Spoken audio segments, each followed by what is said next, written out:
Hello hi friends, welcome back to my channel.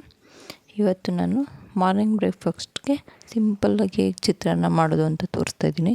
ಅದಕ್ಕಿಂತ ಮುಂಚೆ ನಮ್ಮ ವೀಡಿಯೋನ ಶುರು ಮಾಡೋದಕ್ಕಿಂತ ಮುಂಚೆ ಯಾರೆಲ್ಲ ನಮ್ಮ ವೀಡಿಯೋನ ನೋಡ್ತಾ ಇದ್ದೀರಾ, ಪ್ಲೀಸ್ ನಮ್ಮ ಚಾನಲನ್ನು ಸಬ್ಸ್ಕ್ರೈಬ್ ಮಾಡಿ, ಪಕ್ಕದಲ್ಲಿರೋ ಬೆಲ್ ಬಟನನ್ನು ಕ್ಲಿಕ್ ಮಾಡಿ. ಬನ್ನಿ ವಿಡಿಯೋ ಶುರು ಮಾಡೋಣ. ಮೊದಲಿಗೆ ಸ್ಟವ್ ಮೇಲೆ ಒಂದು ಕಡಾಯಿ ಇಟ್ಕೊಂಡು ನಾನು ಅದಕ್ಕೆ ಸ್ವಲ್ಪ ಎಣ್ಣೆ ಹಾಕ್ಕೊಂಡು ಸಾಸಿವೆ ಕಡಲೆಬೇಳೆ ಹಾಕ್ಕೊಂಡು ಕರಿಬೇವು ಇಟ್ಕೊಂಡಿದ್ದೀನಿ. ನಂತರ ಕರಿಬೇವು,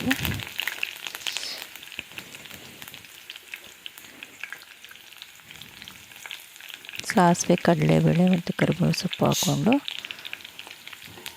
ಒಂದು 3 ಹಸಿಮೆಣಸಿನ್ಕಾಯಿ ತೊಗೊಂಡಿದ್ದೀನಿ. ಹಸಿಮೆಣಸಿನ್ಕಾಯಿ ಹಾಕ್ಕೊಂಡು ಕಡ್ಕೊಬೇಕು. ಮೀಡಿಯಮ್ ಫ್ಲೇಮಲ್ಲಿ ಇಟ್ಕೊಬೇಕು, ಇಲ್ಲಾಂದ್ರೆಲ್ಲ ಸೀದೋಗ್ಬಿಡುತ್ತೆ.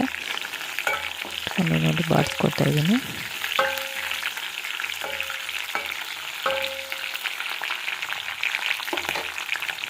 ಒಂದು ಎರಡು ಗೆಡ್ಡೆ ಈರುಳ್ಳಿ ತೊಗೊಂಡಿದ್ದೀನಿ, ಸಣ್ಣದಾಗಿ ಇಟ್ಕೊಂಡಿದ್ದೀನಿ.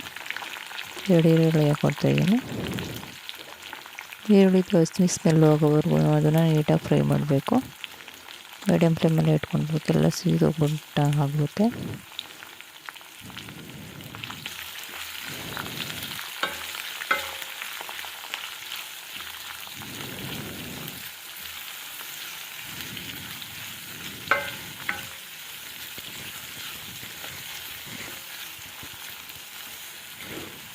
ಈರುಳ್ಳಿನ 1 ನಿಮಿಷ ಬೇಯೋದಕ್ಕೆ ಬಿಡ್ತಾಯಿದ್ದೀನಿ.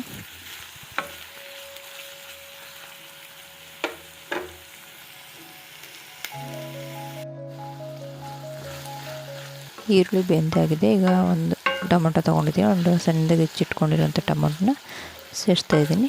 ಟೊಮೊಟೊನ ನೀಟಾಗಿ ಅದು ಬೇಯಬೇಕು, ಅಲ್ಲ ಗಂಟೆ ಸ್ವಲ್ಪ ಬಾಡಿಸ್ಕೊಳ್ತಾ ಇರ್ತೀನಿ.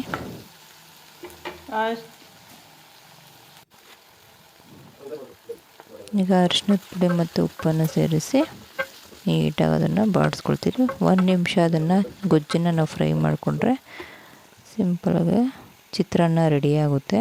ನೋಡಿ ಬೆಂದಿದೆ. ಈಗ ಒಂದು ನಿಂಬೆ ರಸ ತೊಗೊಂಡಿದ್ದೆ, ನಿಂಬೆ ರಸನ ಸೇರಿಸ್ತಾ ಇದ್ದೀನಿ. ನೋಡಿ ಗೊಜ್ಜು ರೆಡಿಯಾಗಿದೆ. ಇದಕ್ಕೆ ನಾನು ಮೊದಲೇ ರೈಸ್ ಮಾಡಿ ಇಟ್ಕೊಂಡಿದ್ದೆ. ರೈಸನ್ನು ಹಾಕಿ ನೀಟಾಗಿ ಒಂದು ಮಿಕ್ಸ್ ಮಾಡಿರೋ ಒಂದು ಲೆವೆಲ್ಗೆ ಕನ್ಸಿಸ್ಟೆನ್ಸಿ ಬರುತ್ತೆ.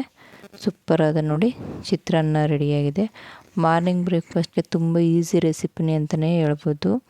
ನೀವು ಟ್ರೈ ಮಾಡಿ. ಪ್ಲೀಸ್ ನಮ್ಮ ಚಾನಲನ್ನು ಸಬ್ಸ್ಕ್ರೈಬ್ ಮಾಡಿ, ಕಾಮೆಂಟ್ಸ್ ಮಾಡಿ, ವಾಚ್ ಮಾಡಿ friends. Thank you for watching.